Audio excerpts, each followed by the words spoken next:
Stronger. Imagine a world without choices. Stronger. Imagine you can't make your own decision.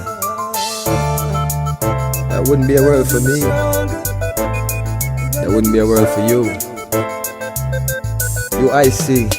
Tell them we're gonna be stronger. Together we can make it right. Our purpose is a better Jamaica for you and I. Gonna be stronger together. Time we all just unify. Our purpose is a better Jamaica for you and I. It is a natural right for every human being to be free. Free, so free. So the government is there to protect you and me. UIC objective is to liberate the citizens from colonial bondage, them regulation, them taxation. Rob Jamaica, we independent.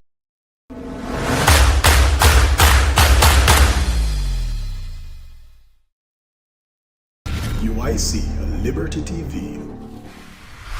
Change you can trust. Good afternoon, good evening, good morning, wherever you are. Welcome to another edition of UIC Liberty TV. Today, I have the chairman of the UIC in the house, and we're going to be talking about the SSL saga and the recent developments, as well as, talking about back to school and all the various things that are involved in that. I'm very happy that my children have all passed the school age. I know I don't look that young, but my kids are all through that period. And so now they're looking to have kids of their own. And if there's a God, I will end up with some grandchildren and with some great grandchildren. And then might find myself carrying some of them to school in my grandfather age. But until then, I am free from such pains and challenges. But I've done my fair share. I have gone through it before. So welcome and good night to all of you, and good morning, good evening, wherever you are. Silver Cat, JMH, Juliet Chambers, Craig McKenzie. Yes, another step in the right direction. That is the UIC.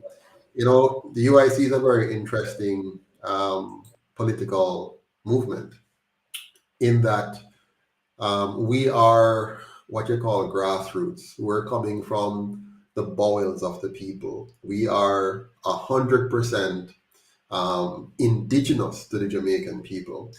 We don't have any colonial roots. We were not formed by anyone that is affectionate for the colonial powers. We do not rely on our funding from the colonial masters or the quasi-colonial masters in the form of the PSOJ oligarchs. We're 100% depending on Jamaicans here at home and abroad, ordinary Jamaicans who believe in and want to see a Jamaica that is well governed. One of the key areas of good governance is your tax system and what you spend your tax dollars on. You would think that a key role of government is to ensure that we have laws and regulations that deals with matters of fraud. There are two elements or two things that government must protect us from. It's from those who want to use force or violence and those who want to use fraud to take away what belongs to us, which, of course, as you know, as sovereign individuals, your life, your liberty, and your property. Now, when the government decides to use your money, your tax dollars, to do anything other than that, you need to raise an eyebrow and maybe even raise a fist and probably even raise a finger and make sure you vote them out of office as quickly as possible. So tonight, Mr. Wright and I are going to be talking about recent developments as it relates to SSL and the use of tax dollars and the ripple effect, what is really going on in the society as a whole that is leading to these kinds of actions, which we might want to describe as corrupt, if not absolutely corrupt. So once again, welcome. I see Mr. Neil is on. Big up yourself, Mr. Neil, VP for the wonderful county of Cornwall. And I see last night, when was it last night? We had our wonderful VP for Middlesex on, Dr. Coretta. And tonight we have the chairman on together with myself. Welcome, Mr. Chairman. How are you doing today?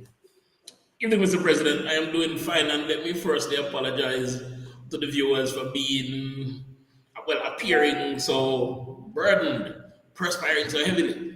But I just got home from the back to school run you were talking about, Mm-hmm. which, it's the first day of school. Yes. So, considering that I have a nephew and two kids in school, plus the neighborhood kids that I take under my wings, it's a lot of ups and downs. Mm-hmm. So I Mm-hmm. just got back from that, coach them about homework and how to get their school year started, right? Then I left my kids and my nephew doing homework. The others that I dropped home, they'll be checking in with me on WhatsApp in terms of homework. So my Mm-hmm. day isn't done as yet. So yeah, I'm glad that you have done. You're done with it. Yeah, I'm, well, to be honest with you, for most of our children's lives, we homeschooled them. My wife was the primary teacher. I specialized in the areas of math and science, while she focused on language and arts and developing your character. My wife is big on developing character. If you notice the UIC's manifesto Mhm. is bigger than just academic. We focus on the bigger picture of making sure that the student understand themselves, understand others, and understand the wider society economically and socially. So that was the ethos of our homeschooling program as well. And my daughter, the older one, she had spent a little bit of time in school, and we weren't quite happy with what we were experiencing. And so, as parents, we took on the arduous task, the difficult task, the challenging task of schooling our children.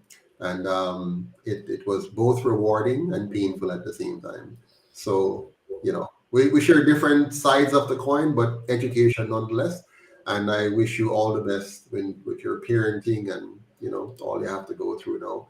And I thank God that I am not dealing with the current era of education. Well, trust me, I'm glad you're not dealing with it as well because it is very frustrating. And not to deviate from today's topic, but Mhm. I was at my middle child's, my eldest has already graduated from school and is pursuing her career. My Mhm. middle child and my youngest is still in school, one is primary, one is high. And I spent some time at the school today talking to the teachers and looking at the infrastructure. And it is absolutely a disgrace that such a prominent high school, I won't name them because I don't have permission to, that such a prominent high school is in such a disarray. Mhm. And of course, talking to the teachers, they're talking about their colleagues who have not turned up for work this morning, who they haven't Mhm. heard from, and those who have resigned already. Right? I counted the students in my nephew's class, and it was 35 kids in a Mhm. seventh grade class. Wow. Yeah. The Yeah. class Yeah. was hot and muggy, windows broken out. The teacher barely had a whiteboard or even a blackboard to write on. Mhm. Like the one that she had was so worn and soiled. I was just looking at it and shaking my head. Parents had to be walking around looking for furniture. There were furniture there, but it was not allocated properly, proportionately. Mhm. Mhm. So it was just a mess. And of course, there's just one entire block of classes just abandoned because it's literally falling apart. It's unsafe to Oh, be occupied. wow.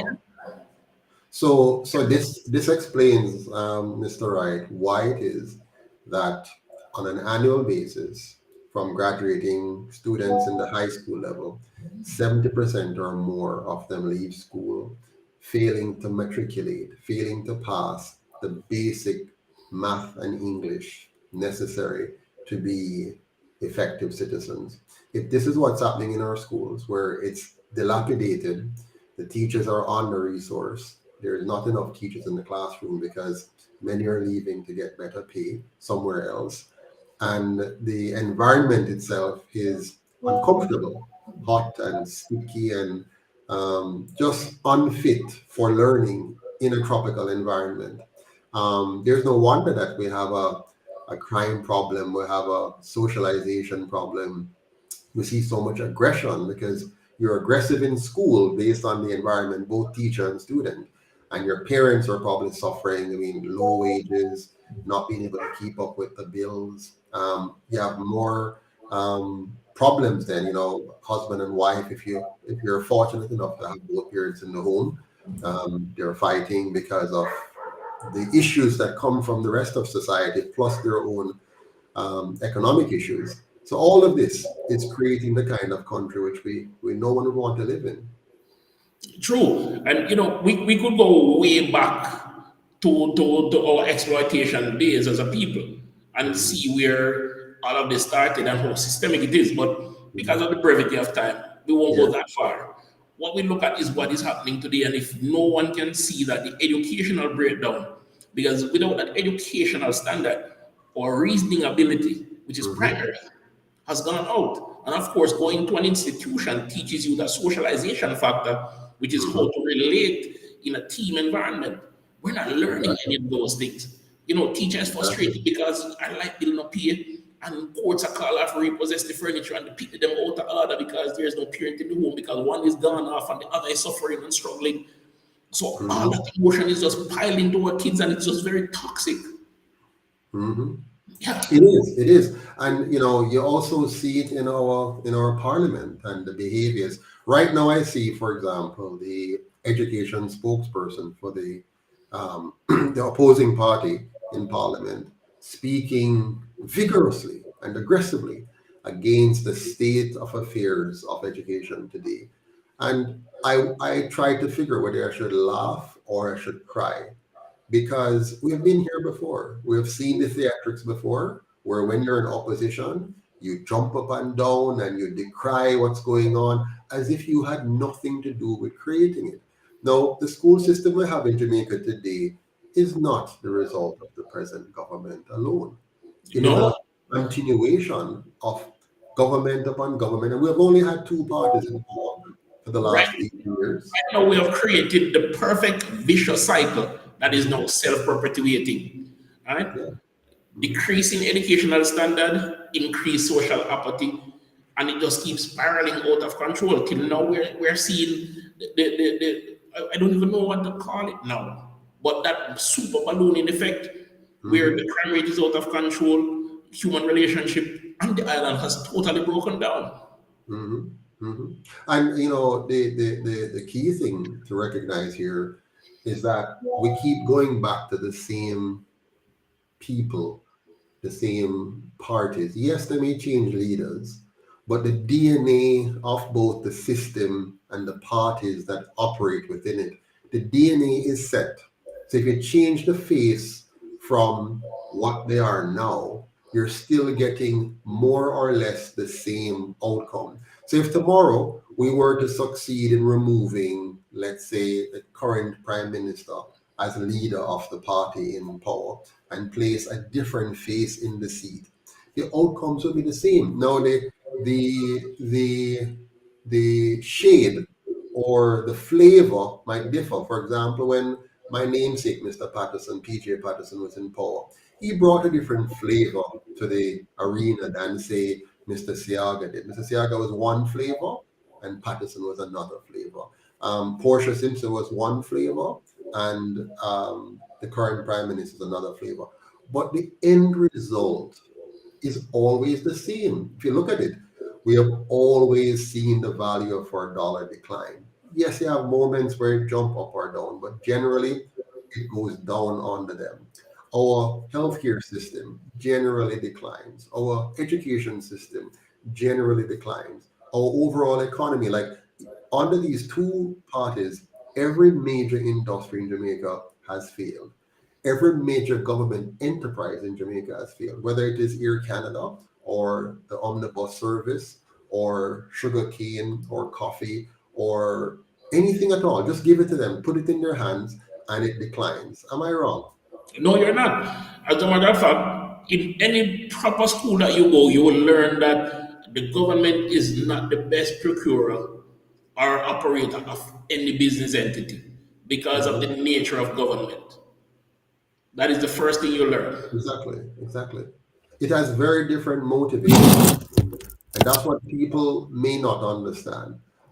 Government has a role to play in society, but if you give it the wrong role, you'll get wrong results. You understand? Absolutely correct. And so we keep giving them roles that they shouldn't have, or we allow them to take roles that they shouldn't have. But we digress. Let's return our attention now to what is happening at SSL. As you all know, SSL was part of a multi-million dollar fraud.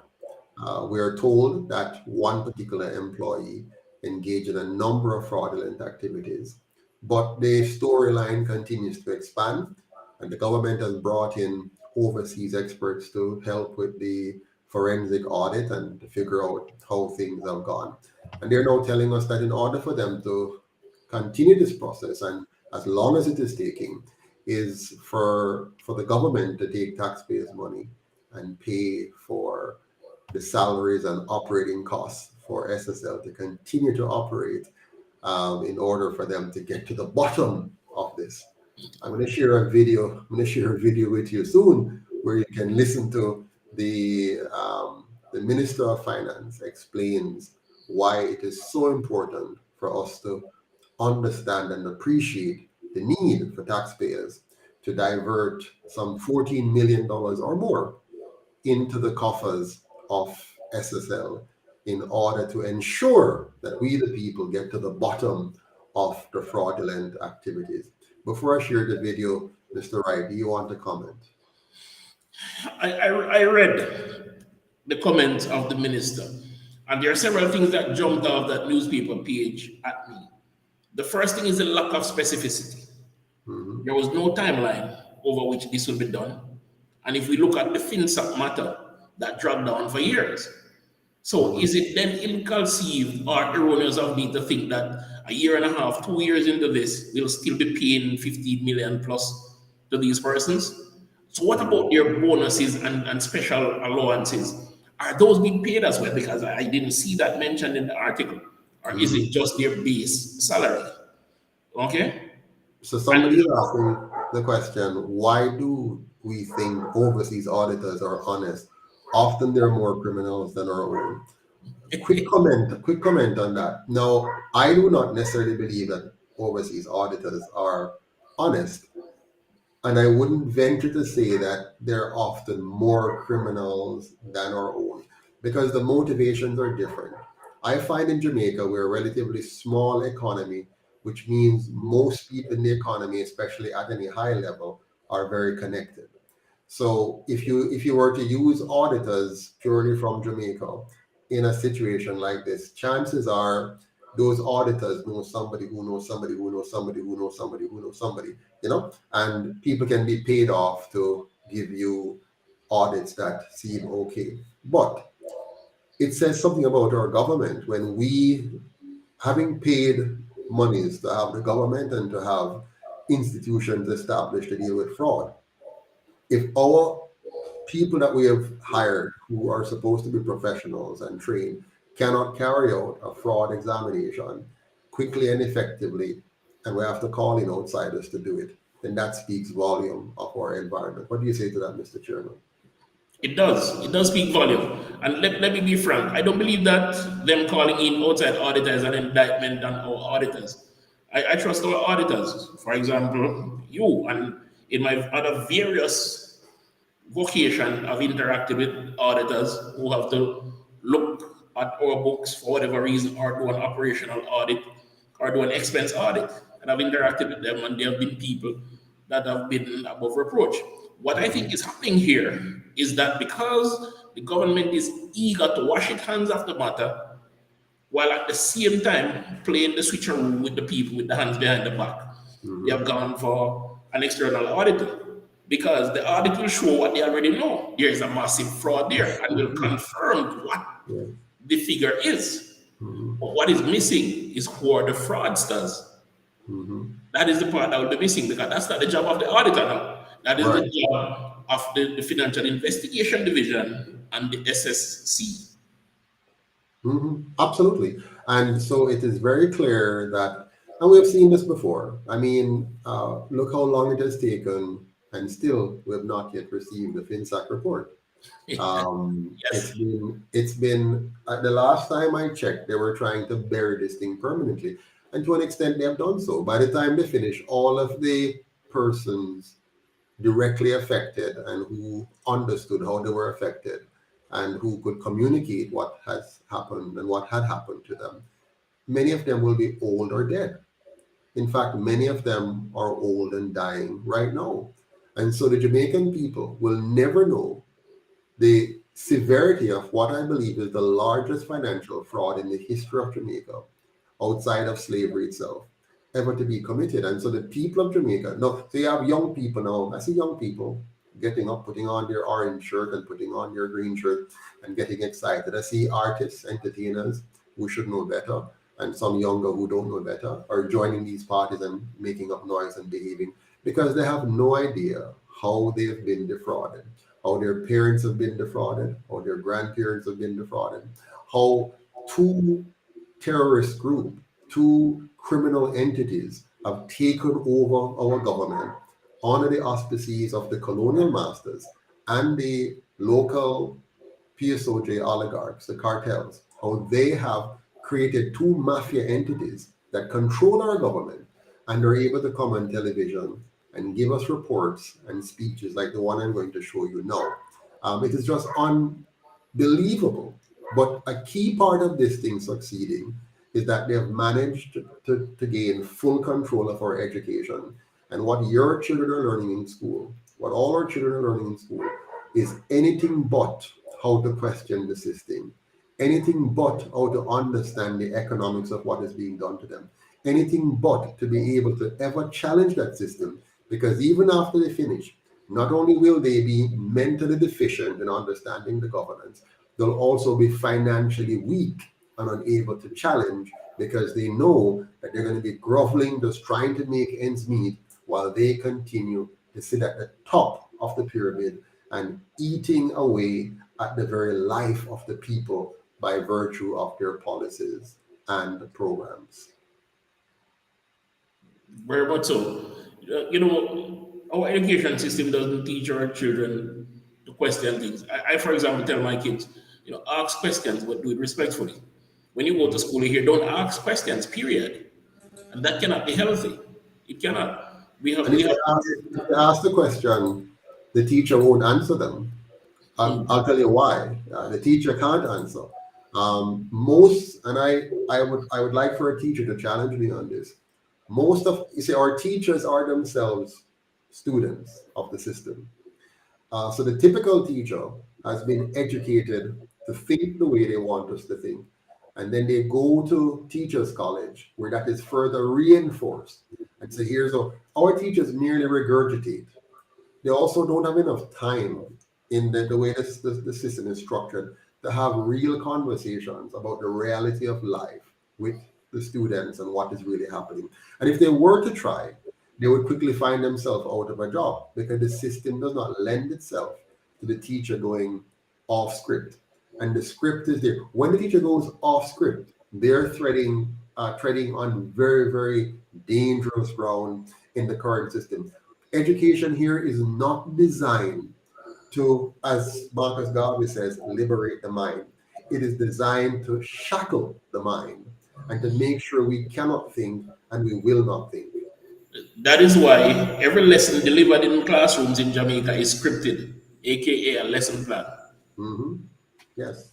And you must present your lesson plan to For vetting. the teacher, to the principal or whoever before it goes forward. So we're in a pretty damning situation which can only be resolved by the Jamaican people recognizing the need to say enough is enough. We're going to go completely rogue. We're going to get off the boat. We're going to completely upend the system by saying we're going to own our own party.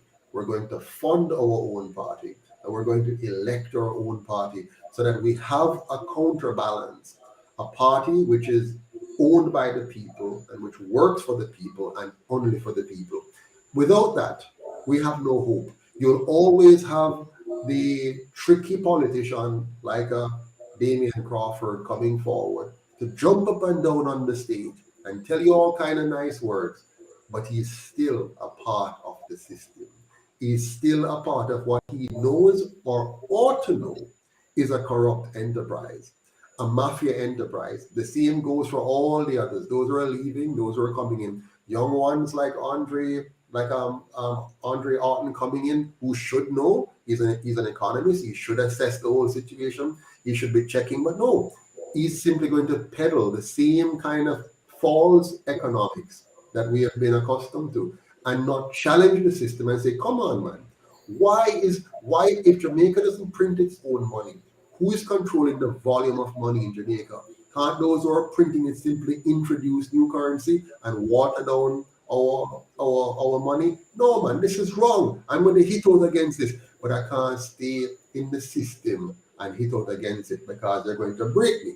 I have to step out Exactly. and join a revolutionary movement like the UIC and say, no, we can speak freely. No, we can speak truth to power. But I don't want that.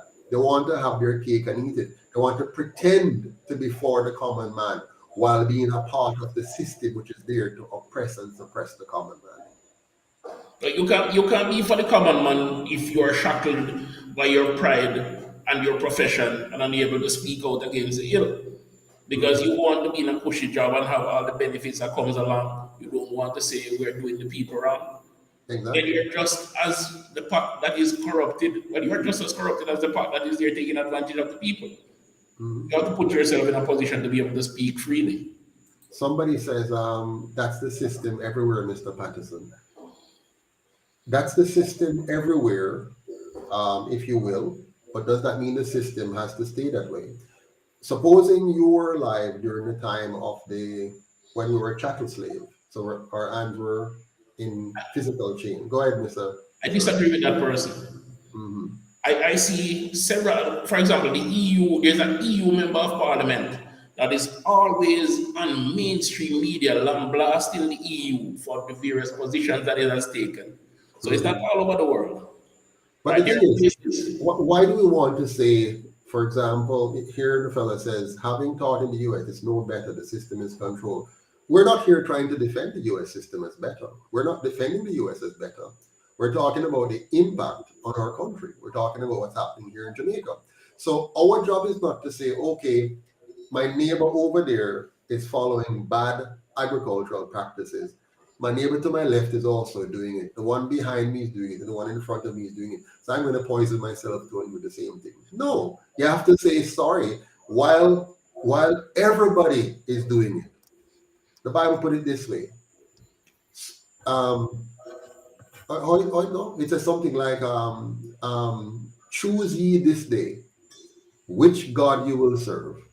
But as for me and my house, we will serve the Lord. What that really means is that he's saying, while I respect the US's right to run their education system the way they want to run it, and if their people want to accept that system, me not gonna accept that for my country.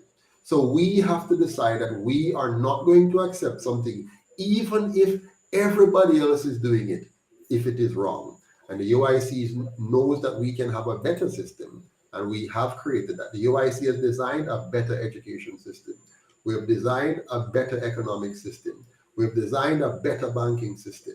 We've designed a better system of governance. And if the people of Jamaica decide that they want that better system and do the necessary, do the difficult thing, do the unconventional thing of saying, instead of allowing the PSOJ oligarchs to continue to pour millions into the two parties and control them, we, the people, will pour our millions into the UIC and we will control it so that the UIC work for us while we know them too they work for the PSOJ and the colonial masters. What do you say to that, Mr. Chairman? Definitely. Now, when we look at how not only just education, but the economy as a whole has evolved, it is under the influence of special interest because we have never been a group to stand up and say, no, we will not have this. Mhm. So, from the days of colonialism to now, it is the same special interest. It's special interest that brought them here to take us as slaves. It's special interest that developed the plantations and the Mhm. succeeding government that supported it. It's special interest that led to quote unquote emancipation and independence, which was fake. Mhm. And it's special interest that is in the quote-unquote post-colonial era, draining our dollar value, devaluing our currency and our economic and our labor, because the system has to keep us in that perpetual loop. Absolutely. I know we're going to change, but let's look at quickly now what the Minister of Finance said recently about the SSL. I'm going to watch the video now, and we're going to talk about what he's saying right after. Let's take a look. The news. The government is this evening defending its decision to foot the bill for staff at the embattled brokerage firm Stocks and Securities Limited. Finance Minister Dr. Nigel Clark says doing so is the best option to ensure a thorough investigation. Javon Keys reports. Finance Minister Dr. Nigel Clark says on Thursday he was informed of industrial action being taken by employees at Stocks and Securities Limited due to the non-payment of August's salaries. Ironically, this was the same day an update was provided on the matter by the Financial Investigations Division, indicating the wider reach of the fraud. The Finance Minister says a decision was made to cover the staff costs at the entity. FID was only able to establish that since investigations began earlier this year.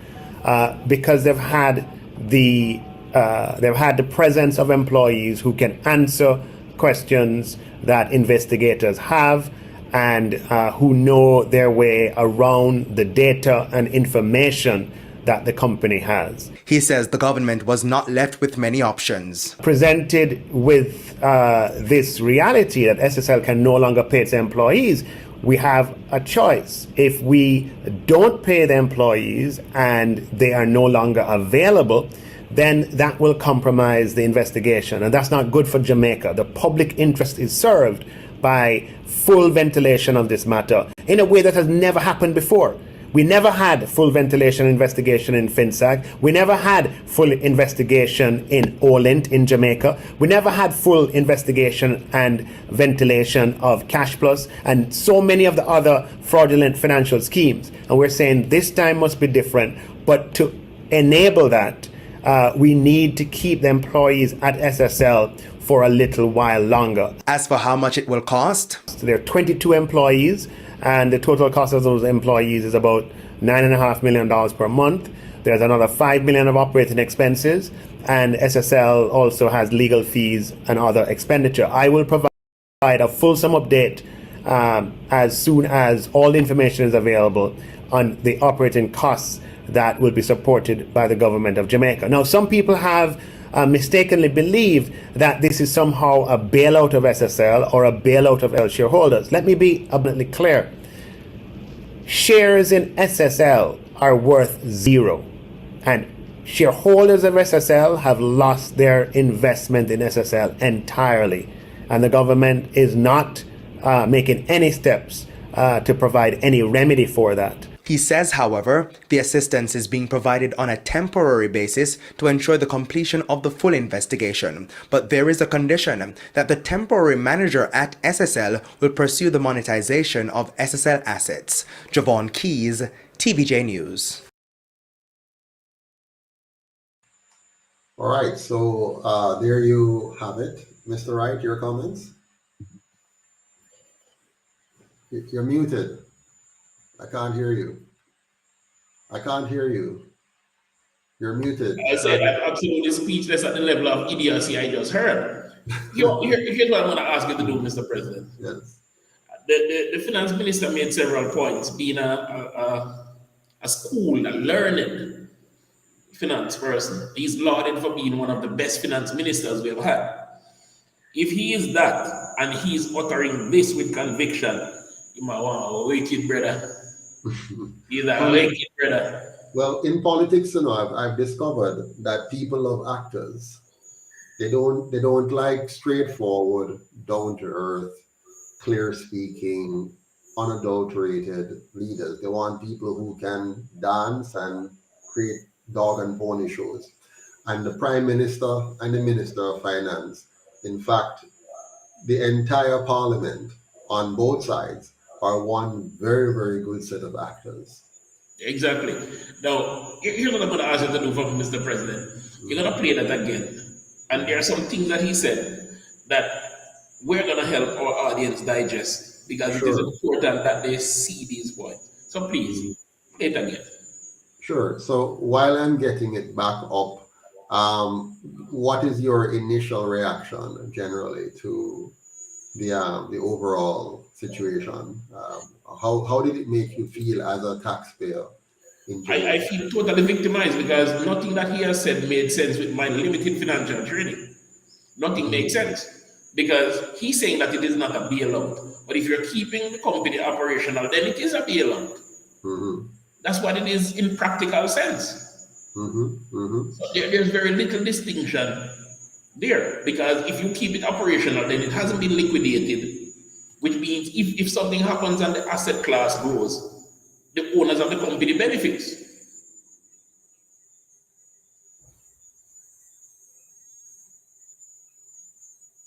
So let's take it one step at a time now. We're going to work our way through this video.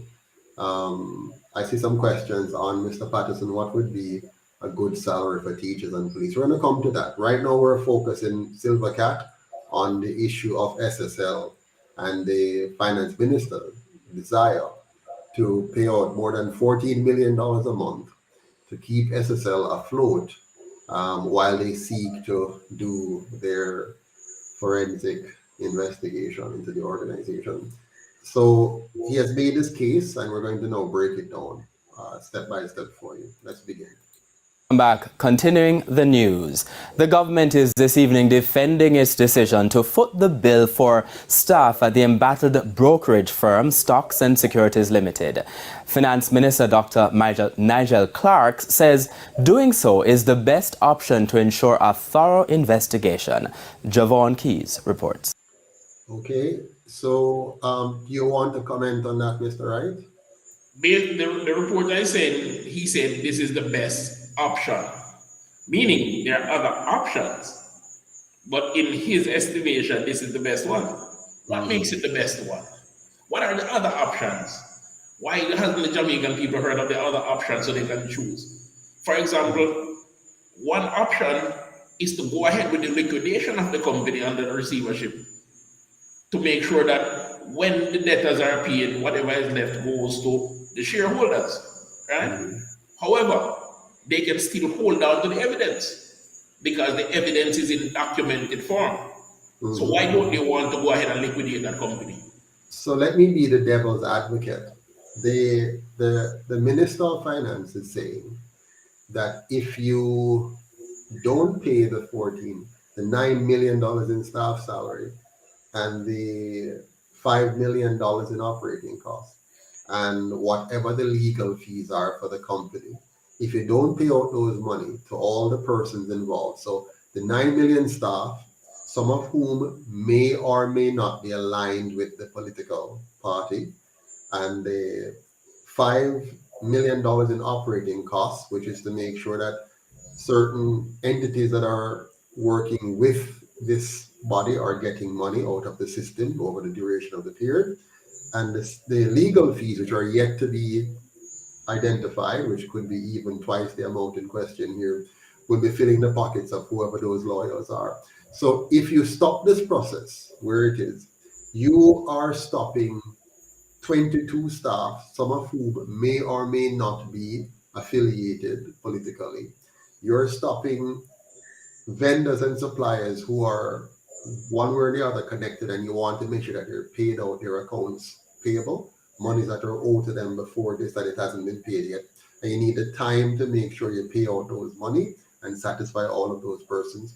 And you have lawyers who may or may not be aligned in one way or the other, and they must eat a food out of the process too. So the longer you keep this going, you keep that piece, you have funds available to pay them. Otherwise, there's no funds to pay them, So these are the lawyers who are defending the defendant.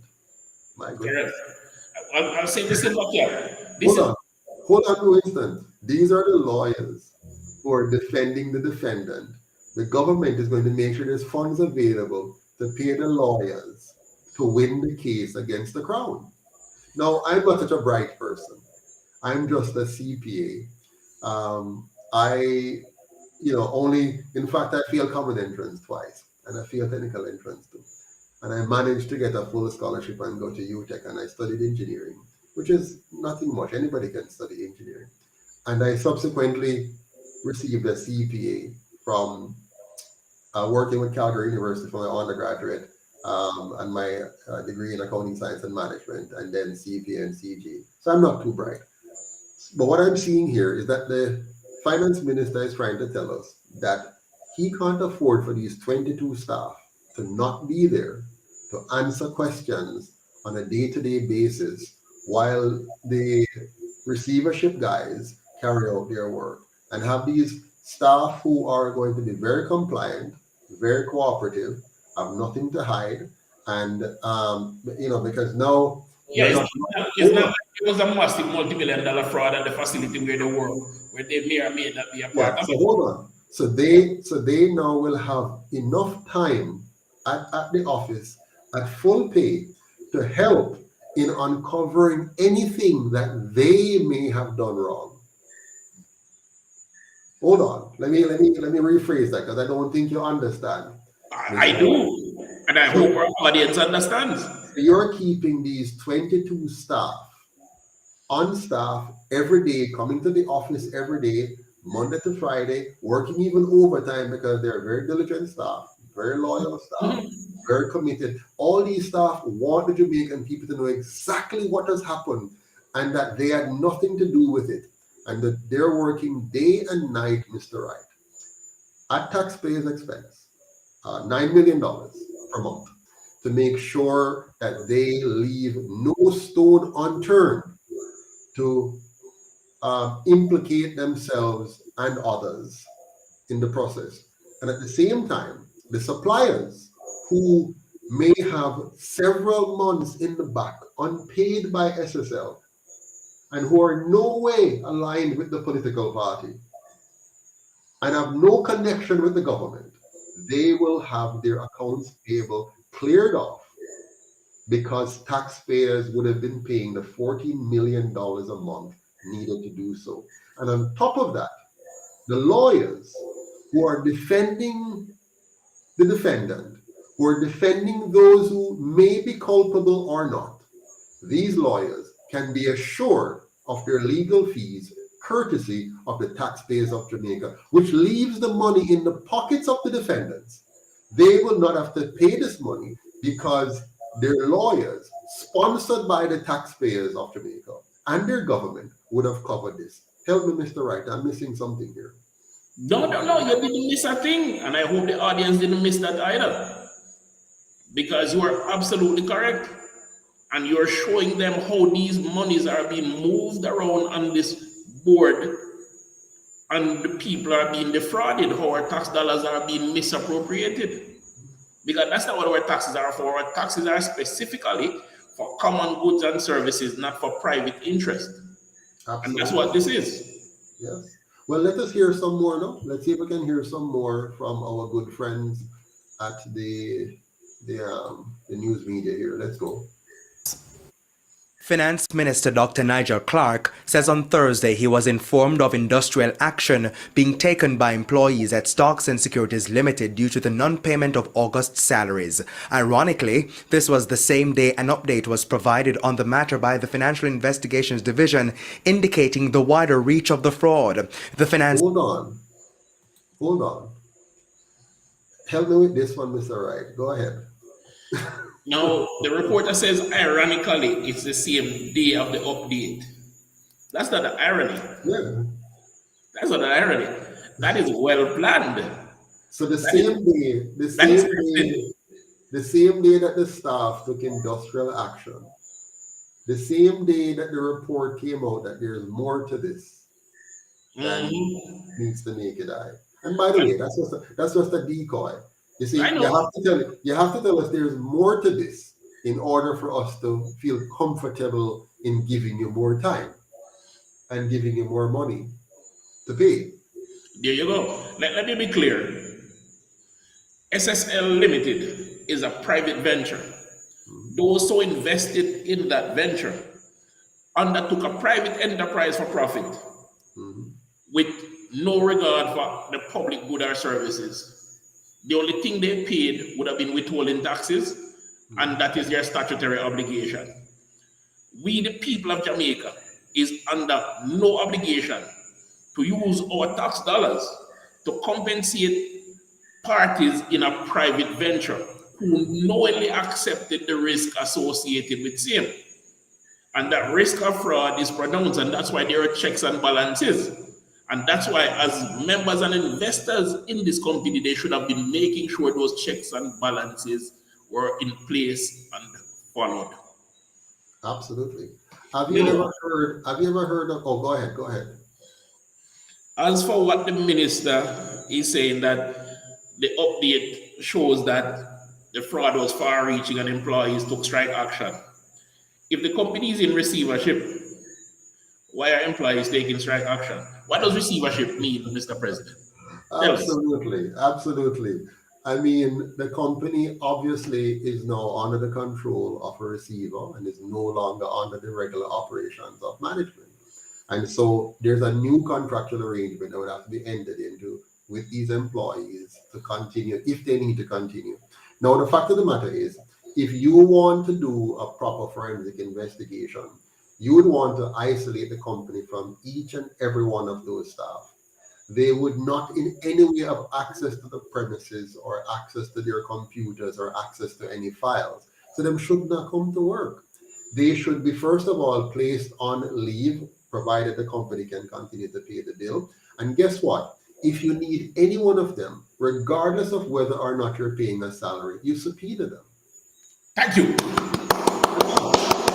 Thank you. That's exactly what I'm saying. Yes, you just subpoena them and they have to respond to the subpoena. And if they decide to lie under oath, they pay a price. You're not telling me that you have to pay them $9 million for them not to lie. As a matter of fact, we haven't even gotten to the subpoena part as yet. You can question them as part of your investigation.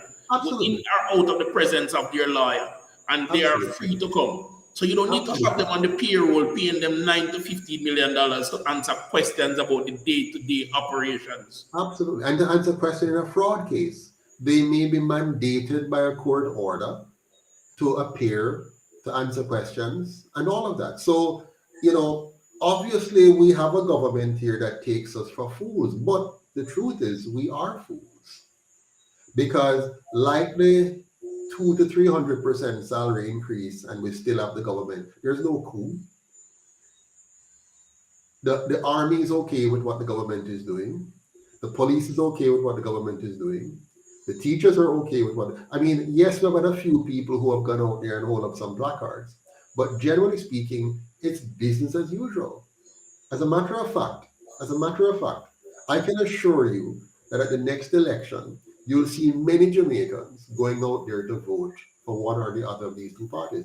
And it's not the first time that a party would have done bad things to us. I'm going to show you a clip right now. I hope I can find it, Mr. Wright. It's a clip that is going to tell you that you don't need to be in any shape or form, hired and in position, in your position, to answer questions that are posed to you. I want to share that with you. No, I just mentioned subpoena, right?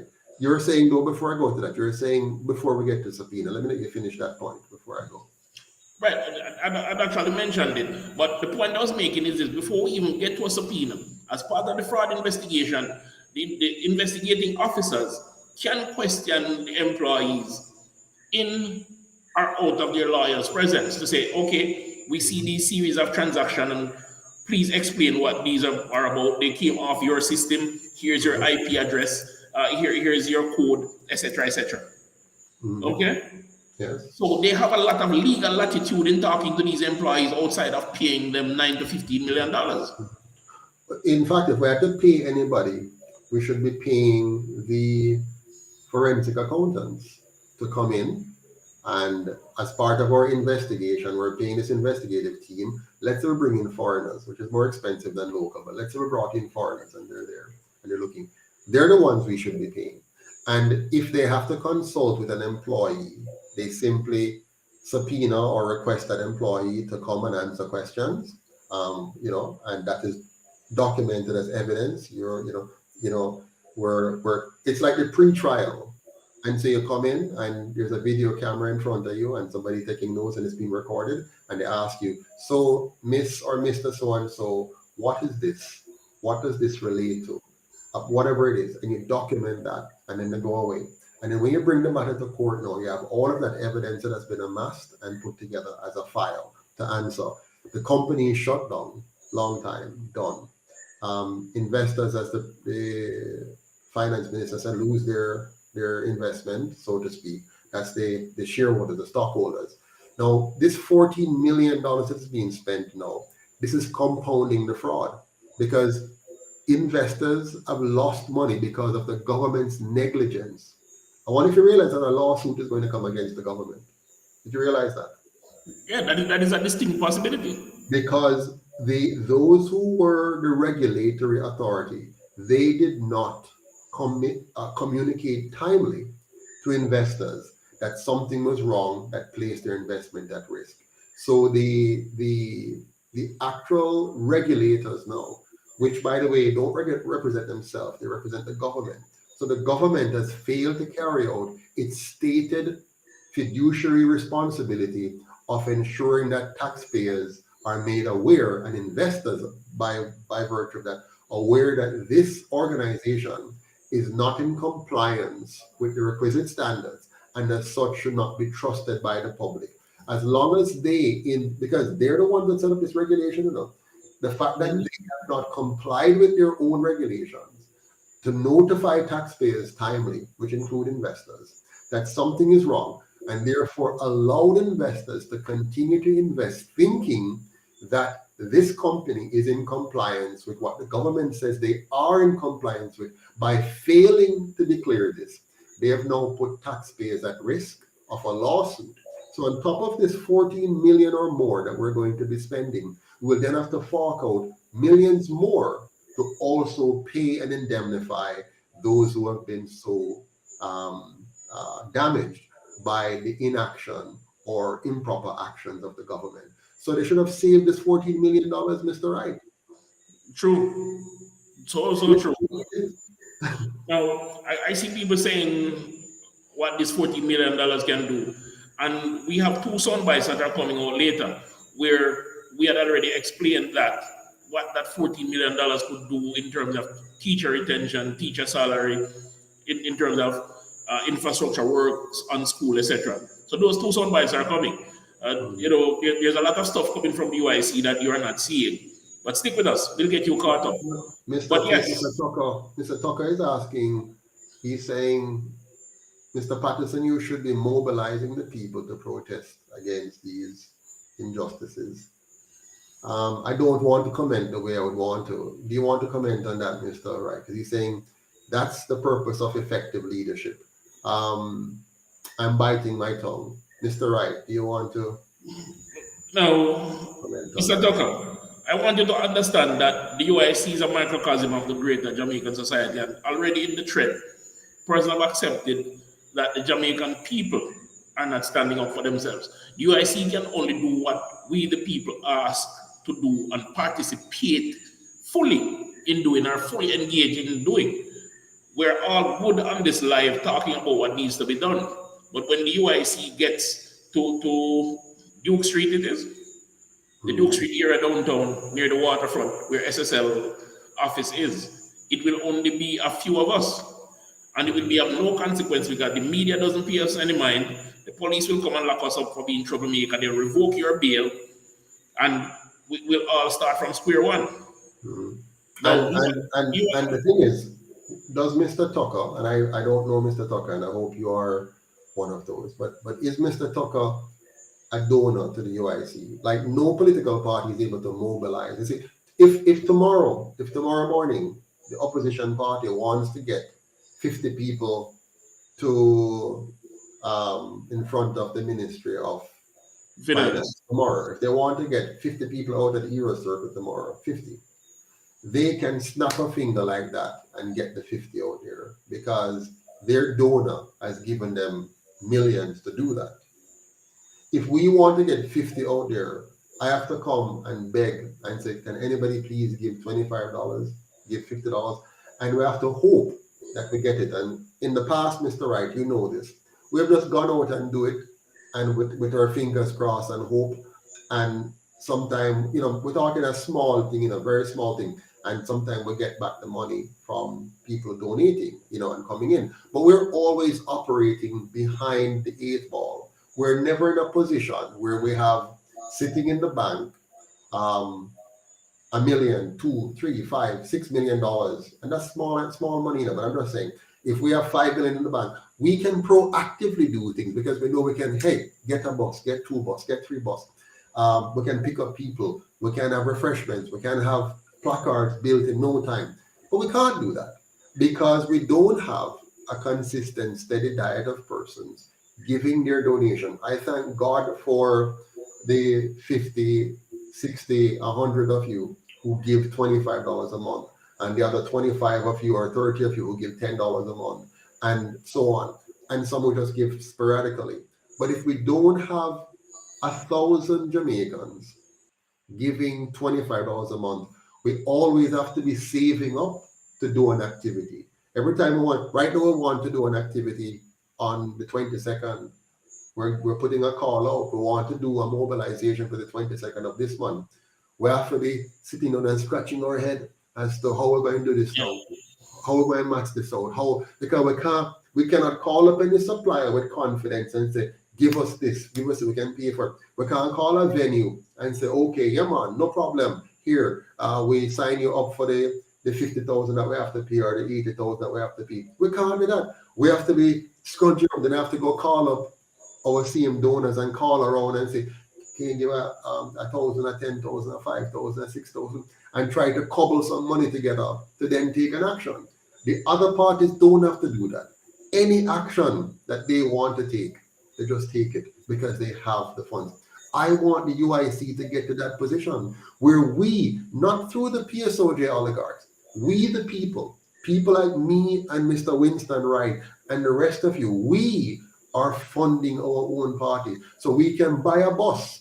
We can buy a bus for over the western side of the country. We can buy a bus for the eastern side, Kingston, St. Thomas, and Portland. We can buy a bus for the north side, St. Mary, St. Anne. We can buy a bus for the south side, St. Elizabeth, Clarendon, and have buses to move our people quickly to go deal with stuff. And we can quickly make new placards. We can quickly get T-shirts on people, and we can quickly buy refreshment and move it around to help our people and buy communication and buy advertisement. We can't do that if you sit down and say, what is the UIC doing? The UIC can do nothing without your financial support. Back to you, Mr. Wright, before we switch on to this thing. So very true, Mr. President, and I hope persons get it. And let me explain. Here's a story I've been telling, and let me just briefly digress to say that and get back to this. In Holland, the farmers were on strike because the government were against them. And I'm abbreviating the story. And they lobbied the government, they blocked the road, the protest, and the government wouldn't pay them any mind. And after 6 months of protest, they said, okay, let's stop that. Let's form a political party because elections are coming. 6 months after that, they're in control of the government because they knew what was necessary. They created and funded their own party and won enough seats where the government had to come to them to form a coalition. What that means?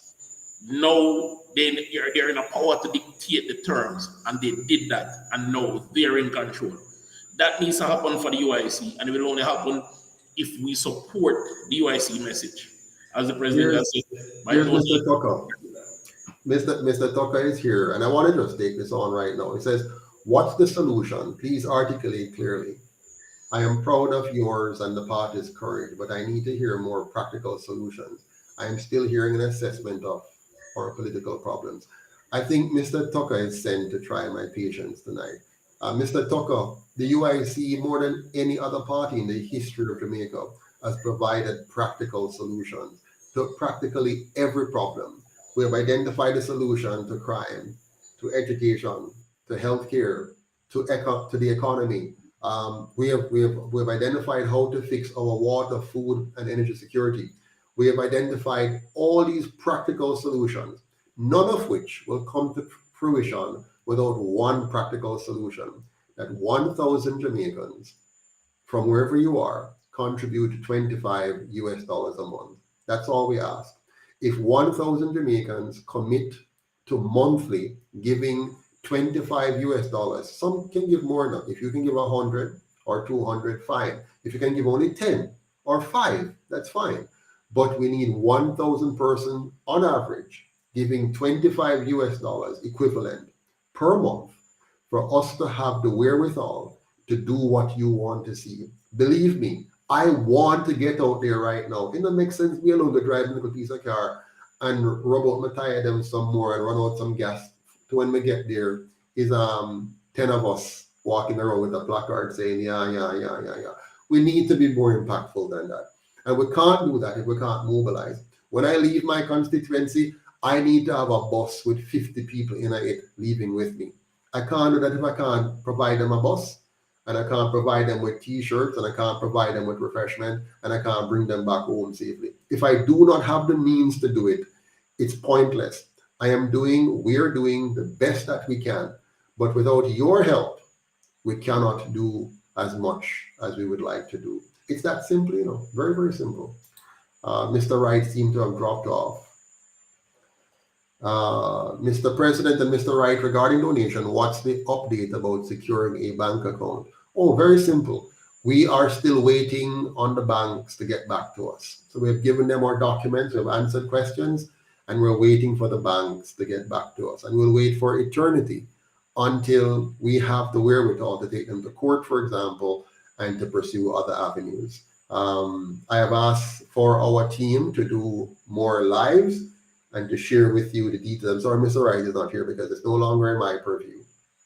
We created a task force some 6 months ago, comprising of Mr. Wright, Mr. Chase, and Ms. Williams. And the three of them have been working to address the matter and to bring some life to it and to bring some publicity to it and to pursue various avenues. Unfortunately, that has not yet borne the kind of fruit that we would like to see coming out of it. I hope Mr. Wright can jump back on so we can continue the dialogue. Jamaica need to look down the flush. I'm not sure what that means, Mr. Wilson. Explain for me. Mr. Raw and Spicy Jamaican says, Mr. Tucker, nobody has a magic wand and think we can fix the breakdown of the system, but it must start someplace. A big part of the solution to Jamaica's problem is simply to remove the two colonial parties and replace them with a political party that is committed to changing the system, and one that has carefully and clearly articulated a system that makes sense to you. So as long as we're electing the two parties that supports the system that we have in place, they were the ones that put that system in place under the leadership of their colonial masters and the plantocracy, which is now called the PSOJ. They put that system in place and they are maintaining that system. So as long as we're electing them, no hope.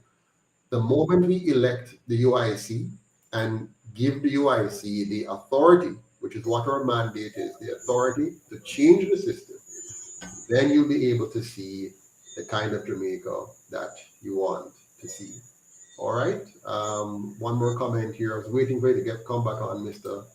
Chairman. Mr. President. Yeah, oh, no worries. Last comment here. The UIC is giving the info. Is up to Jamaica and what they do with it. Thanks to the executive body of the UIC as they eye-open up the country. Thank you very much for that enlightening comment, Miss Eunice Brown Knight. Much appreciated. All right. Let us now move back to our good friends, the SSL people, and take a little bit more of that quickly. The Finance Minister says a decision was made to cover the staff costs at the entity. FID was only able to establish that since investigations began earlier this year, because they've had the presence of employees who can answer questions that investigators have and who know their way around the data and information that the company has. He says the government was not left with many options. Presented with this reality that SSL can no longer pay its employees, we have a choice. If we don't pay the employees, Notice he did not tell you that SSL cannot, not only cannot it cannot pay its employees, it can't pay the suppliers either, and it can't pay the lawyers either. He's going to kind of tuck that in at the end without making it very clear to you. But Exactly. and of course, sorry, they keep singing on SSL, being needing the staff to answer questions. But Yeah. again, we've already shown that we don't need the staff on payroll to answer questions. absolutely. They just need to be available and in the country, which is standard because they can say, okay, because of what FID is saying about how extensive this fraud is, the level of suspicion has grown. So we're putting a travel ban on these individuals, which would be the CEO, the CFO, and other major executives, other account supervisors who would have had direct dealings with the accounts, not necessarily the tellers. So, Absolutely. Quick response here to Mr. Delton Hamilton asking, is it possible to get confirmation from the bank that refused to? Of course, we can. We can ask them for a confirmation. They won't give us one. Normally, the bank is simply still processing the account. So the last question they asked us was for a number. We gave them the number, and then they have disappeared after that. They have not come back to ask for anything else, and they have not given us any further information. We will have to follow up with them, and then the follow-up can sit until they feel it necessary. You see, one of the problems is Jamaicans don't have a right to a bank account in Jamaica. Our laws were not written to give us a right to a bank account, yet still you can't do much business in Jamaica without a bank account. So as long as we don't have the right to a bank account, a bank has the right to deny us a bank account for as long as it wants. We will have to now take them to court. Can you imagine the UIC on less than $6 million or $6 million a year or whatever we end up getting, trying to take one of our big banks to court on our 6 million pittance, right? Which covers operating costs and everything else that we do. Okay. Now, by comparison, the two parties for about 4 to 6 weeks get $350 million from the PSOJ oligarchs. So what we get for a year, $6 million for a year, and they're getting $350 or more million for a 6 weeks period from the. So we are no match for them. Now, what we can do though is bring public pressure. If you would help us to bring that public pressure, because we do need your support to be able to do that, and we're working through it. Mr. Tucker, I would argue, Mr. Patterson, that the global oligarchs put the exploitative system in place, not our politicians. I have to answer this one, Mr. Wright, but I need to come back to this thing, the PSOJ oligarchs can't enact any laws. They can only be lobbied to enact laws. Yes. So the oligarchs lobby the politicians to create the draconian system and entangle us and the loopholes for them to escape through.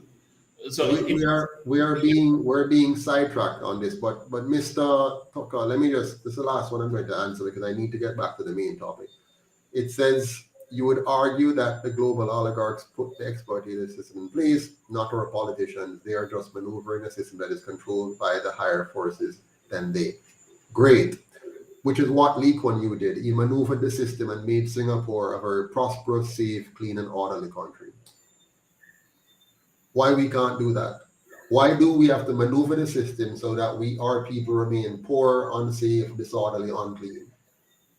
Let us maneuver the system then, if what you're saying is so. Let us maneuver it the way Singapore did at a minimum, so that we end up with a safe, clean, and orderly country where the majority of the people own a high income level and the people are highly educated and productive. Let's get back to the main topic here, Mr. Wright. All right, so back to our friend, Mr. And they are no longer available, then that will compromise the investigation. And that's not good for Jamaica. The public interest is served by full ventilation of this matter in a way that has never happened before. We never had full ventilation investigation in FinSAC. We never had full investigation in Olint in Jamaica. We never had full investigation and ventilation of Cash Plus and so many of the other fraudulent financial schemes. Why have we never had full investigation? Why in your 80 years in Parliament as a party, why in 80 years of both parties in power, you have not, how long now has the current government, the current party, was in power in 2007 to 2011? Why didn't they release the report of the FinSAC inquiry then? They have now been in power for another 7 years. Why haven't they released the inquiry then? So telling us that you have not done your work in the past cannot make us happy and comfortable that you're now going to do your work in the present or the future, Mr. Wright. Which is exactly so. And even then, that's a flawed premise. Yes. Because they are not doing their work at present. They're feigning that they're doing so. They're pretending to do the work. So this is again part of the nonsense idiocy that I picked up on. Yeah. I see people spending a lot of time trying to criticize the UIC, but you're wasting your energy. Your time and energy must be spent on how are we going to help to create the movement and party that we need to deal with the problems in Jamaica. We can talk for days about what the UIC doesn't have. We can say the UIC doesn't have the best website. I know we don't. We don't have the best mobilization structure. No, we don't. We don't have enough money. No, we don't. We don't have a lot of things, and we'll never have it unless we give it to ourselves, we the people. So back to the main topic. The Minister of Finance is actually indicting himself and his government for failing to do over the years what they're now telling us they would like to do today. You can't trust them. No, you can't. Because they're coming and say, boy, with the teeth, But Yes. now we don't got teeth no more. You can trust me now. I know say in the past, I never do a good job, but now, you gave me a contract to build your house. I made the walls crooked. I messed up on the foundation. I messed up on the wiring. I messed up on the plumbing. But please, give me the contract to renovate it now. Exactly so. That's what they're saying, by the way, I know I messed up on the roof too. The roof never go on properly. But no man, give me the contract. And I can assure you that I'm going to do a better job this time. And the last time. Let's listen to more. And we're saying this time must be different. But to enable that, we need to keep the employees at SSL for a little while longer. As for how much it will cost, So there are 22 employees, and the total cost of those employees is about $9.5 million per month. There's another $5 million of operating expenses, and SSL also has legal fees and other expenditure. I will provide a fulsome update as soon as all the information is available. So it's not done yet, Mr. Wright. It's not $40 million. The bill is about to get bigger. All he's saying is just give me a pass. Just like how I was very good at working out that while police and nurses and teachers shouldn't get too much increase in their pay, and you trusted me, and I made sure that I give my politician them some 200 and 300%. Trust me on this one. I will do a good job for you. Whatever it works out to, it will be in your best interest. So it's not 14 million, Mr. Wright. It's $9 million for the employees or thereabouts. It's $5 million a month, for the suppliers who we haven't paid yet and who we need to pay in the future, our connected brothers and sisters. And then there is some legal fees, which I won't even bother to tell you the number, because that alone might be more than the 9 and the 5 combined. And we're going to pay that out every month until we get to the bottom of this. What is the bottom? The bottom is when A, all those who we want to pay get paid, and B, enough time has passed before you get the result, and C, we might be in our third term by then, and D, we can bury the whole thing and move on like we did with FinSAC and everything else. No, they haven't given us an estimate of what the total cost is, because as you said, there's no timeline on when they intend to wrap this up. Not even an estimate. So again, this can go on for 2-3 years, if not longer. But here's a kicker for you. With this going on and all this money involved in this investigation, they don't need to look far to find the culprits. In a company, there are just a handful of accountable officers. that would have been responsible for something of this magnitude. The CEO, the CFO, the accountant, the auditor, and probably one or two other officers. Just a handful of people would have been responsible. And all you need to do is go to the archive of the transaction, because you're not investigating an ongoing crime. You're investigating a past crime. So that information would have been in the archives. You go to the archives and you look, okay, what is your control measures? What are your control measures? Those control measures brought down, who should have spotted them? Who should have fixed them? And there you have the persons who lacks in their fiduciary responsibility, and you can put them all in cuffs because you have the prima facie evidence from the breakdown and the fraud, and you have the accountable officers who did not fix it. You don't need a prolonged investigation paying $14 million to staff to keep them there to answer questions. They can answer questions under oath or by police questioning. Listen, Mr. Wright, they just need for this thing to go on long enough so they can bury it. But while they're doing it long enough, some people have to eat the food. I'll give you an example. You remember on the 22nd of September 2021, we led a demonstration in Kingston from Parade in an attempt to go to Gordon House to say, no force, no fraud, my body, my choice, to stop the government from inoculating or injecting some 80 to 100% of our population. The government moved swiftly to call out the entire police force to crack down on some peaceful demonstrators. And when they could not find a reason to arrest us normally, they agitated by grabbing a few of our members and creating mayhem, and then say UIC's protests dissolve into chaos. They then captured me, abducted me, abused me, and arrested me. But watch this now.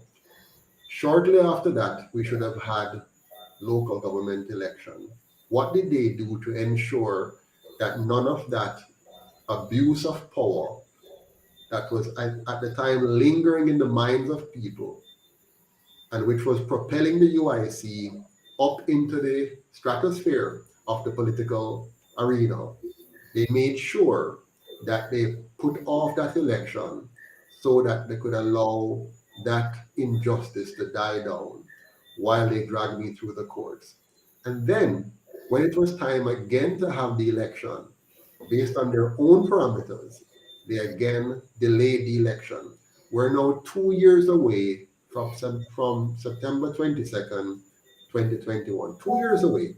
Why are we 2 years away? They want to make sure that that episode, that COVID episode, where the government showed its true self, its dictatorial self, its draconian self, its uncaring self, fully on display.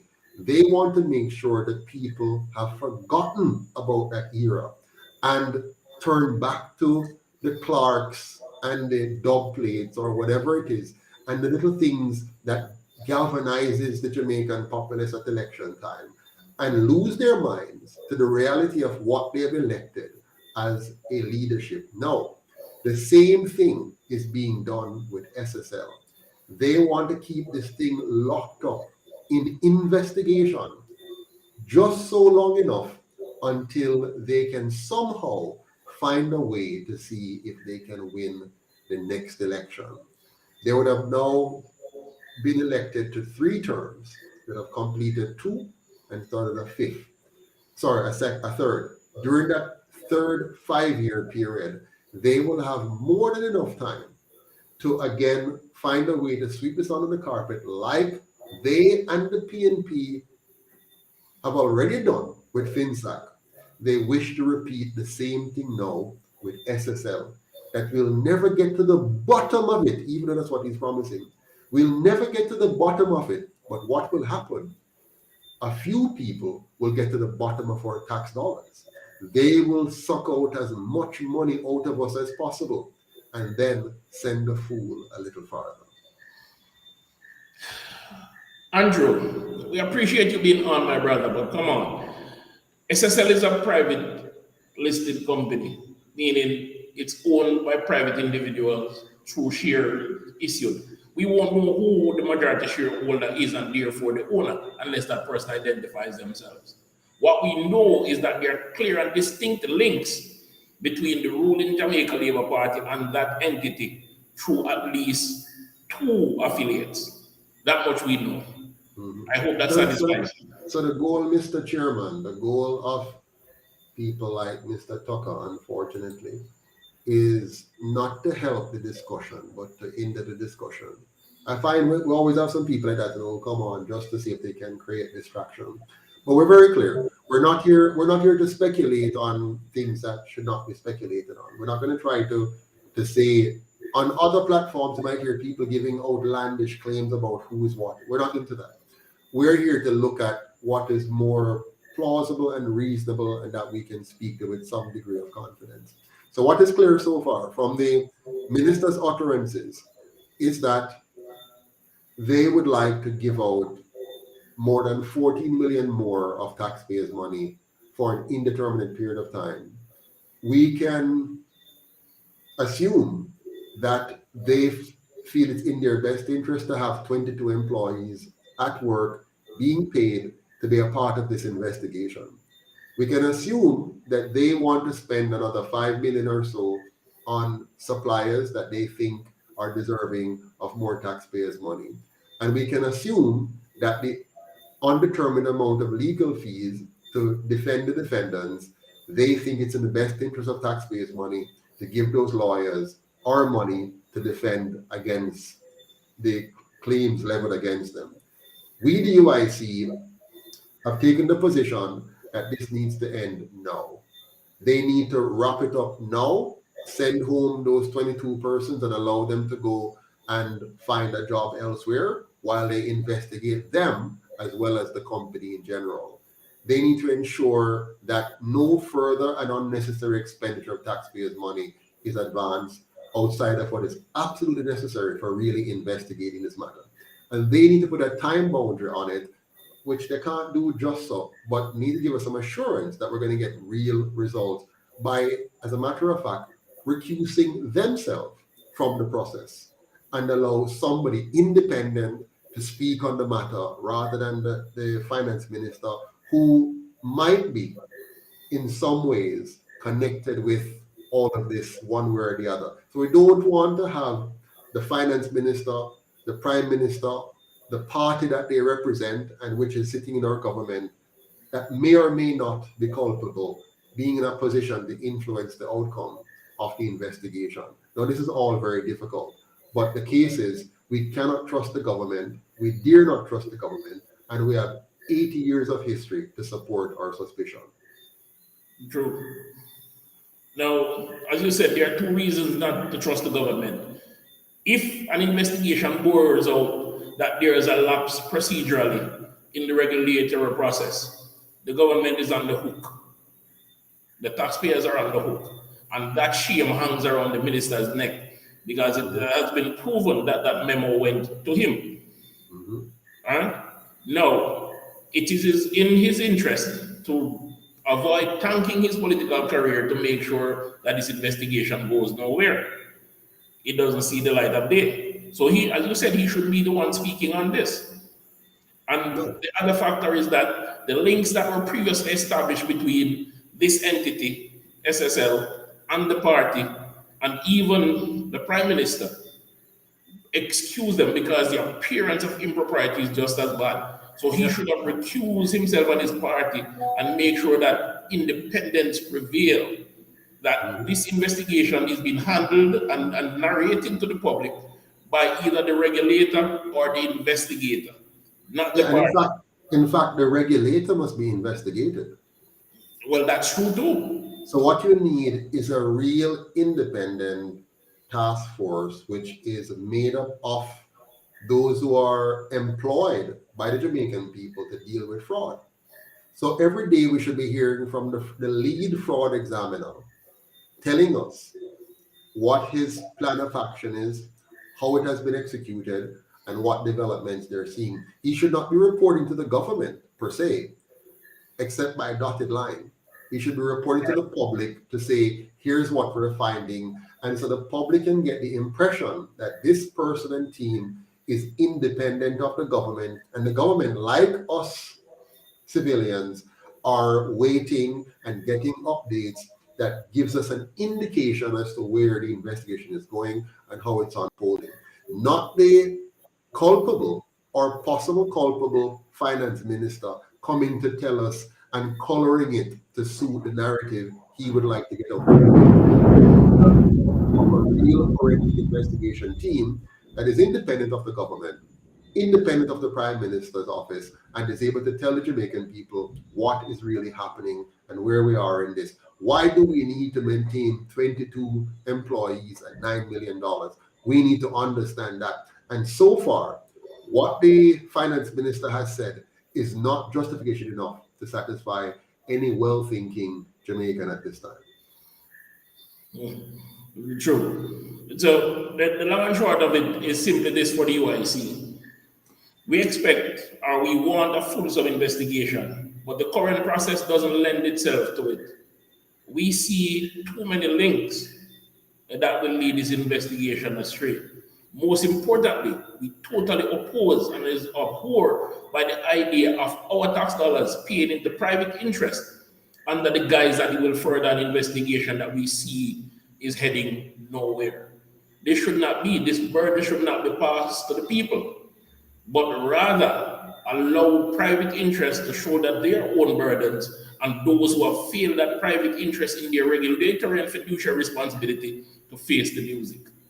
But at the same time, they are the ones leading, controlling, guiding the investigations, and parroting the information to the public. And therefore, impartiality cannot be guaranteed or be shown. So while the finance minister is telling us that we should fork up over $14 million more to pay for SSL to continue, the Bank of Jamaica, or the fraudulent Bank of Jamaica governor, because it's a fraudulent Bank of Jamaica, it's not the Bank of Jamaica. Is that the Bank of Jamaica anymore? Yeah, it is not the Bank of Jamaica, but they still call it that. He is at the same time, while they're wasting taxpayers' money, he's arguing to keep wages low in Jamaica. He's saying we should not increase wages because it is going to increase inflation, or it's going to cause inflation, which, by the way, is a lie. Wage increases doesn't cause inflation. Inflation causes the need for wage increases. Okay, let's get that very clear. So here it is. An economist who heads the bank of our country doesn't understand the lead lag indicator or the relationship between the two factors. Wages do not cause inflation, never have, never will, and cannot cause inflation. They are the cause. The inflation is the cause of the need to raise wages. Now, why am I bringing this up? While the Prime Minister is making it clear that politicians need to get big pay increases to no doubt cope with the huge cost of living that they have to face, and to no doubt prepare them to have monies to spend to win the next election, and no doubt wanting to give the impression that if we pay them more money, we're going to get better results, which we know is not true. Here it is, the bank governor is saying, let's keep wages down because that's going to affect us. At the same time, while all of this is happening and our teachers, our nurses, our police officers are suffering and struggling with low wages, at the same time, the finance minister is advocating to give away another $14+ million of the Jamaican taxpayers' money. How can that be acceptable by any measure? I cannot think of any. While our students are suffering, I see students trying to get to school today, having great difficulties finding proper transportation and navigating very bad roads and going to schools that are ill-equipped and unprepared to serve them well, for them to be highly productive citizens in the future. But this government wants to give away another $14+ million every month while overpaying politicians and underpaying teachers, police officers, and nurses, and by extension, advocating a wage structure across Jamaica that keeps the hardworking Jamaicans as low-wage earners. They are committed, Mr. Wright, to maintaining wage slavery in this country, and the UIC is adamant that this needs to stop. And I hope the Jamaican people will join us, not by simply talking about the problem, but getting practically involved by joining, volunteering, and donating in the UIC so that we can be the government of tomorrow that's going to lead us into a brighter future. Very much so. Now, I'm very surprised that the governor, and I'll be honest and say that in his private vocation, I held him in esteem, shamefully so, because he headed one of what I saw to be a stable conglomerate in Jamaica at one point. But when he got involved with government, his financial stance got weird. He started advocating for certain things that were impractical. And when a politician gave himself a 200+% increase, and he didn't make that statement then, and when unions advocate for 5 and 10%, which is still below inflationary standards, he made that statement. I almost fell out my chair. I was like, oh my gosh. And don't get me wrong, I am no financier. I'm not a financial scholar or an economist. I'm just a humble person who saw certain things that didn't make sense. And I was totally appalled. I'm like, wow. So they created a hyperinflationary, not hyper, but a high inflation situation where persons don't need to cope with the ever escalating cost of living. And those persons now ask for a salary increase. And they're told that if you get that salary increase, you'll trigger inflation. But a month or two before that, they got triple-digit increases, which didn't trigger inflation. How is that so? What is the difference between their 200% and the workers, the teachers, the doctors, the nurses, the police? What is the difference between their 15% and that 200+%? Which one is more likely to trigger inflation if there was ever such a phenomenon? No, I mean it's ridiculous. When I listen to these people, I have no esteem for those who have been in charge of our finances. If Jamaica was a household, we'd be in serious problem as a household, right? When you look at the way our finances have been managed. We have had a number of PhDs as ministers of finance. You might remember you Small. You might remember Davies. Now you have Clark. And so these guys, what we need to understand in politics, there's only two things that drive our politicians, unfortunately, in Jamaica. It is what the PSOJ oligarchs think and what the colonial masters think.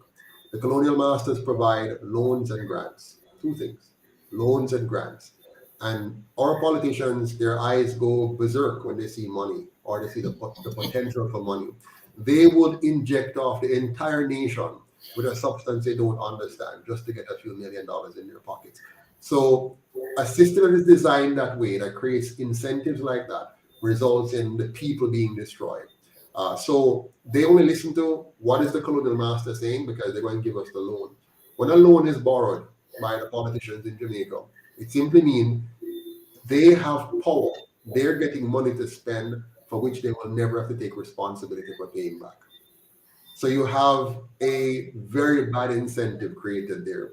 Nothing about the politician's action is tied to his future compensation or any form of consequences, except possibly losing an election.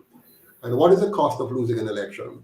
You run the risk of having to go back to your PSOJ oligarchs and getting more money to see if you can trick the people and win back the seat. So you keep going in a cycle. You lose it now, you win it back. You lose it now, you win it back. But there's no problem.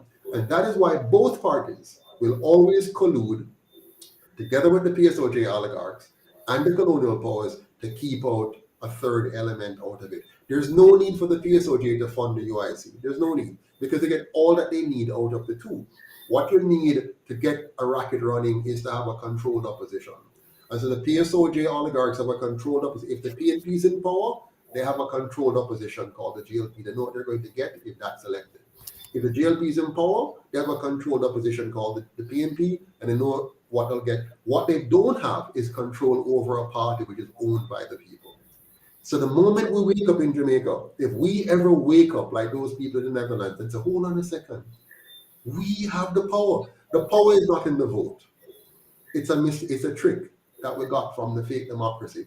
The power is not in the vote. The power is who controlled who is electable. Okay? So who controls who is electable? Let's say me and Mr. Winston Wright are running for the same seat in Jamaica. But I have the PSOJ behind me, and Mr. Winston Wright have only a relatively small salary and a few well-meaning supporters in this constituency say, yeah man, Winston, who are you for win? Who are you to win? And based on Mr. Winston's finances, he's only able to travel once or twice a week to one or more community that is not too far from his house, because the distance, the wear and tear in the vehicle, the gas, and if he's going to carry other people with him, the cost of doing so. So he can't go too far. In his constituency, he has 30,000 voters spread over 121 polling divisions, about 65 small communities. He can't get there. He can't go up in there because he doesn't have the money to do that. But me now, if I'm the one being supported by the big powers, gosh, I have Jeep, I have staff, I have persons who I can pay off in every one of those little divisions to say, watch out for me, organize things for me. And when election come, I have people at every single polling division, indoor agent, outdoor agent, drivers, runners, t-shirts, cap, food, drinks, party, everything. There's no way that Winston has a chance. It's not even good enough. He might be very good. He might be better than me, smarter than me, everything. But there's no way that Winston will be able to beat me, because Winston will not be able to get around to all the communities. He will not be able to buy enough food around. He will not be able to put enough posters around. He will not be able to send enough town crier around. He will not be able to buy any TV ads. Not be able to buy any. And who will people vote for? They're going to vote for the candidate they see. Going to vote for the candidate who looks good, the one who was able to pay to have nice appearances, his shirt nicely pressed, his makeup nicely done, and his speech is well written or whatever. The people see that and say, oh man, it must be good. Winston can't be good. We don't see him. We can't see him in the day. Him can't be so good. Other money, I see, we can see the money. And that is so. He who controls the nominee controls the election, not the voter. The voter goes and vote for those who are placed before him to vote for. So if they can't see Winston and they only see me because I am placed before them, they're going to vote for me. Some might say, I'm not going to vote for nobody, I don't like him. No problem. Him still win. You understand me? Because those who do go to vote will vote for what they see. The others will simply not vote. And that's what we have in Jamaica. The last election, 63% of us stayed home. We now vote for them, no problem. But 37% voted for them. 21% voted for the current government. 16% voted for the other one. Yes, the other one got less now, they got kicked out of office. But what's the difference? The PSOJ, it doesn't matter which one is kicked out of office, as long as it's one of their two that is in office. So the only way you are going to get something different is if you know the 63% decide, hold on a second, we are going to come together and we are going to fund our own candidate, our own political party, with the values and principles and policies that we want, to give us the kind of education system that put Marcus Garvey back on top, or not back on for the first time, that ensure our kids understand how money works, and ensure that we don't have to depend on foreign pharmaceuticals for our health, that ensures that our tourism product is not owned by a few, but is spread out in our communities, to ensure our streets are safe, to ensure that our communities are safe, to ensure that our communities have community centers and all the stuff that we need in there, ensure our police is designed to work for us, our army is designed. Look, if that's what we want, then we have to own the system to make it happen. We have to own the party to make it happen. Mr. Wright, you have the last word. And now, all that you have said shows the power of the system that the UIC is proposing. Our electoral reform process will provide a 100% publicly funded electoral system where all candidates will be 100% funded and receive the same of everything, the same level of exposure, the same town halls, the same debate. Everything will be equal for all candidates, where there is no private interest, where the party can't buy votes, where people get to decide from a candidate or from a slate of candidates who are presented equally and who get to speak to them and inform them on policy and not hype. And that is the beauty. That is one more control mechanism that UIC has proposed to rein in this want and disregard for the people and make sure that we achieve a truly free society. Can you imagine? I mean, there's no other party in the history of Jamaica that has designed and provided the kind of system that we're talking about. None was. In fact, we are leading the world in terms of the kind of good governance we advocate. If the Jamaican people were to ever elect the UIC to do what we have proposed, we will be the first true republic the world has ever seen in this modern era. And we would have been, and we will be, the light for the rest of the world that shines in a dark place, because the world is getting very dark.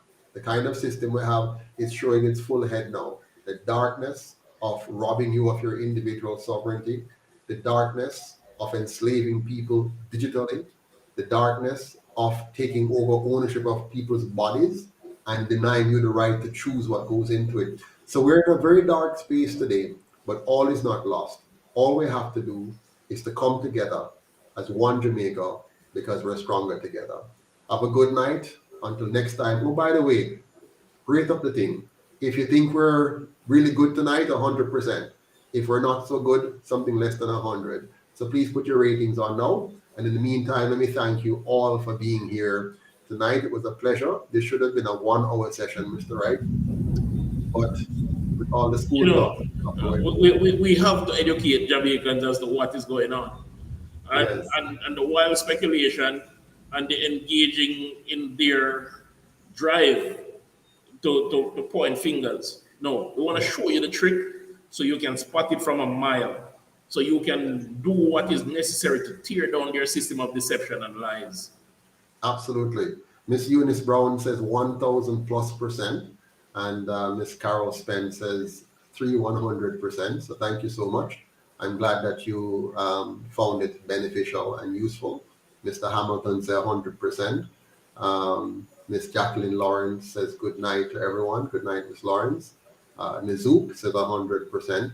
So, Mr. Wright, you did well tonight. Looked like we're getting 100% across the board. Nobody is rating us less than 100 so far. My good friend from St. Thomas, Miss Elvira Samuels, says 100% as well. Relaxation Music, Nal Livington, says 100%. Kirk, 100%. Hey Kirk, good to see you on, brother. I haven't forgotten you. Just the road. We'll talk, promise. So it means that Mr. Nigel Clark has some people who clearly oppose to what he's trying to do. Mr. Good Vibes says, you people need to get out on the road. Mr. Good Vibes, I look forward to having you join us. Please donate, volunteer, and make sure you join Send us on the road. And help But us. understand this, Mr. Good Vibe. Share this live. Like, subscribe, and you will do a lot more than just posting a comment here. Absolutely. You'll get us to that point where we need to be. We appreciate you being here with us. Get involved. Big up Miss Jasmine Powell, VP for Sorry, 100%. And by the way, she was on the road. VP Powell was out there in Portland, walking through and being disturbed by the number of mad people. I saw in the news today where a daughter killed her mother, stabbed her mother to death. And we're hearing more of those tragic stories of Jamaica just losing it mentally. Recently, VP Dr. Coretta Brown Johnson did a talk on mental health. And we see a lot of Jamaicans are suffering from mental health disease because of the kind of environment we have. Mr. Delton Hamilton just gave you an update on the banking surge. There's not much more we can do about that until we do get a bank account. Thank you for asking though. Good Vibes, I'm sure I will vote for you people. Thank you, Good Vibes. If you do that, you'll be voting for yourself, because a vote for the UIC is a vote for you and for me. And by the way, Good Vibes, I don't want you to see it as you people. Right? Exactly. It needs to be a us thing. You need to own this party, right? So please own this movement. Like what people have said, them and this a colonial party or that colonial party. Own your UIC movement, because you keeping us honest is what works. Oh, and by the way, for our friend on the bank account, we do have a bank account in UIC's name. It is at the, what do you call them again, Sir Winston? The People's Cooperative Bank, but they're Yes. not very networked. Right, the People's Cooperative Bank. So if you want to make a donation directly in the name of the UIC, you can go to the People's Cooperative Bank. We have an account with them. Okay. Yes. Good vibes. All right. This is my party already. Wonderful. All right. Good. So thank you all very much. Have a good night. Until next time. Take care. Remember, Winston, one Jamaica, stronger together. Respect. Have a good night. Good night, all.